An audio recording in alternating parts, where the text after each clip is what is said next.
Hi Ledges. So last week in Thursday's tips we covered my office setup.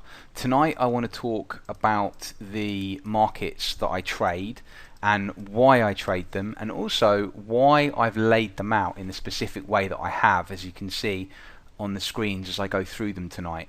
So let's start out with the spot markets that I chart with MT4 provided by FX Pro.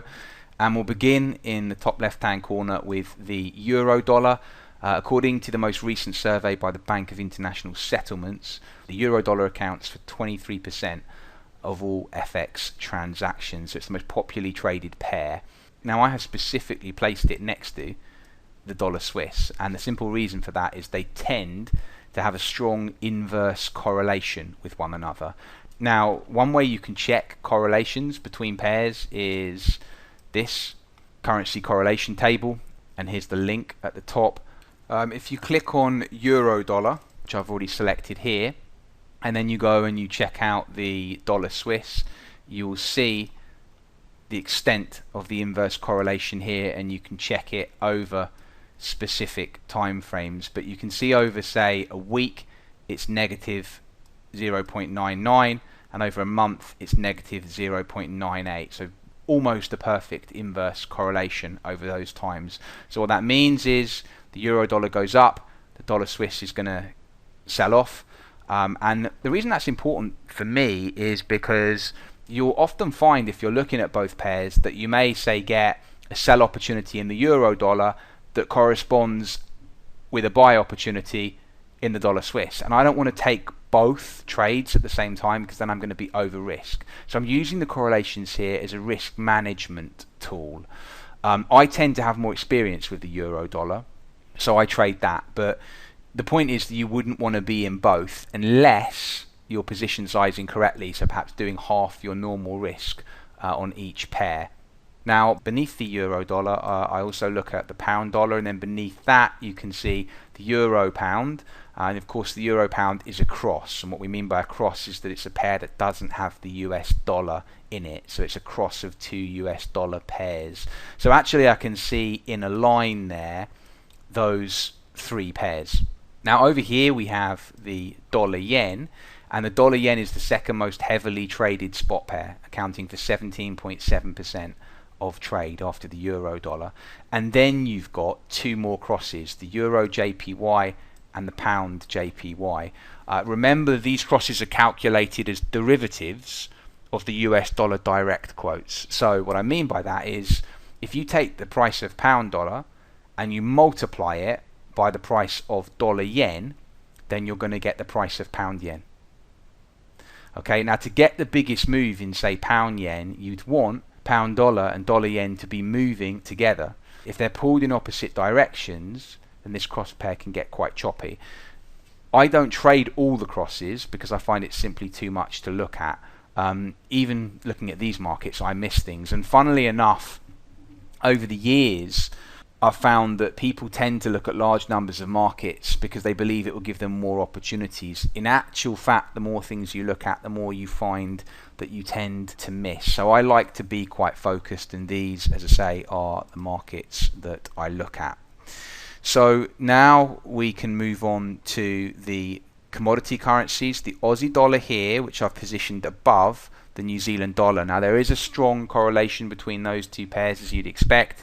It's 0.99 over a week, 0.97 over a month. I do like to look at both of them together though and see if one is perhaps outperforming or underperforming, and that can give me ideas for potential trades. So for example, I would take great interest in the fact that the Aussie dollar made a new high here, but the Kiwi didn't, if you can see on the price action there. Note that I've got the Aussie dollar as a pair next to the gold. You would expect a correlation here because Australia is a huge exporter of gold, but interestingly it can come in and out of play depending on what the US dollar is doing in general. At the moment it's quite strong. The correlation is 0.73 over a week, 0.93 over a month. Of course, I've also got gold directly above silver, And again, there's the reminder there that they should be moving together. So if I place them together like this, it's easier on the eye to determine whether one is not behaving in accordance with, how it should. So for example, is gold going up and making new highs, but silver's failing to? This is really important information. Is one leading? Is one lagging? Generally, you almost always want to be in the strongest. Novices make the mistake of getting in the weakest, thinking the market should play catch up. And that's usually a mistake, and it's one of the lessons I learned in prop early on from one of the largest traders there. Don't buy a market because it's weak. You can see up here I have got the dollar Canadian. I've got oil on another screen, and I do tend to look at them both together. But again, on a specific day, you want to see if they are moving inversely. Don't just rely on it.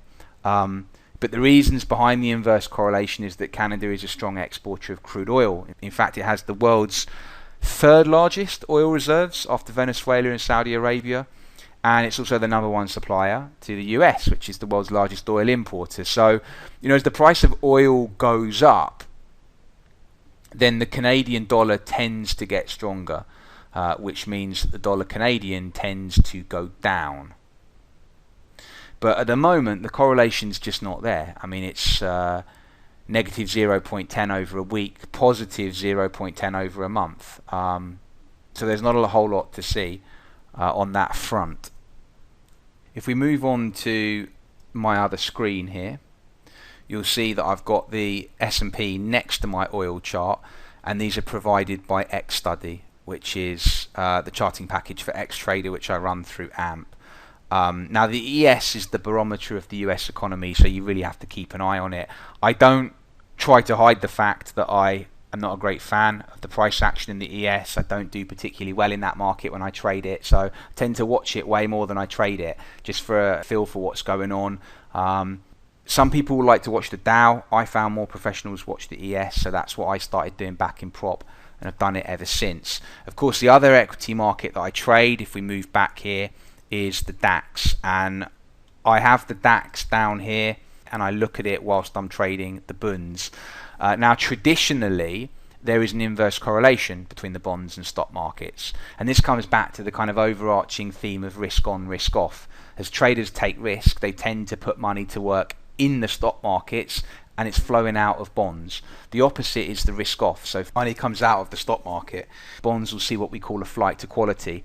They're attracting a safe haven bid because for a long time they provided yield. However, at the moment it's not that strong. It's negative 0.60 over a week and only negative 0.28 over a month. So you just have to bear that in mind. I can't tell you how many times I've fallen victim to seeing the DAX go up and thinking bonds should sell off here, and it just doesn't happen. A lot of people ask me, by the way, why I trade the DAX and why not the FTSE, and the reason for that is because it opens at 7 AM same time as the bund, so I can look at them together. Finally, I'm often asked why I trade the bund on my short-term strategy. Why not trade some of the other markets? And there's a simple reason for that, and it's that when I started trading the short-term strategy, I wanted to choose one market to focus on because I'm looking at a lot of different things, footprint charts, market profile charts. So I looked through my swing strategy and I decided to choose the best performer to bring down to a short-term time frame strategy. And that just so happened to be the bund. It's the market that I've always done best in on the swing strategy. So I opted to choose it for that, and it's also a market that fits my personality well. You often hear people saying choose a market that you're in sync with, that suits you, that fits your way of thinking, and it might sound strange to people, but I think it's a very important point. One of the things I like about the bund is it's a little bit slower, the pace of it, most of the time, and as a result of that you get time to think, and that's quite important to me. Now, of course, we've looked at the markets I trade tonight. You can trade any markets, but these are the ones I trade, and these are the ones that I'm comfortable with, and these are the ones that you will see me continually focus on. I would suggest that you have a list of markets that you look at, and I'd also suggest that you lay them out in such a way that you can view the individual markets, of course, but see how they all fall into a bigger picture, and it will really help you, I believe, if you look at the way these move over time together. So I'll leave it there for now, and I'll see you back here tomorrow for Fixed Income Friday.